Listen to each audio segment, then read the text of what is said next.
কেন্দ্রীয় কমিটির উদ্যোগে 22 দফা দাবির ভিত্তিতে 3 ঘণ্টার গণ অবস্থান করা হয় আগরতলা প্যারাডাইস চৌমুহনী এলাকায়। দাবিগুলির মধ্যে উল্লেখযোগ্য হল সাম্প্রদায়িক সন্ত্রাসের ঘটনায় দুষ্কৃতীদের বিরুদ্ধে কঠোর ব্যবস্থা গ্রহণ, রেগায় বছরে 200 দিনের কাজ ও 600 টাকা হাজিরা প্রদান, সমস্ত শূন্যপদ পূরণ, বেকার ভাতা চালু করা, ওবিসি ভুক্তদের সংরক্ষণ প্রদান, বনাধিকার আইন 2006 সঠিকভাবে বাস্তবায়ন করা ইত্যাদি।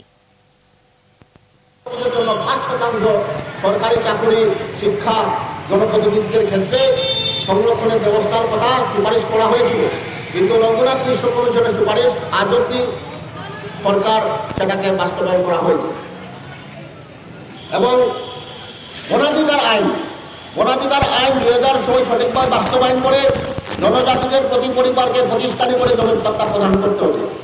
এই দাবিতেও আপনারা জানেন যে 2006 সালে যেটা ফরেস্ট ডুয়েলার যারা পাহাড়ে আছেন এবং বনবাসীদের জন্য, এসটিদের জন্য আইন গঠন করা হয়েছিল, তারা সেই যুগ ধরে তারা বন সংরক্ষণ করে আছেন, কিন্তু তাদের কোনো জমির পাট্টা দেওয়া হয় না।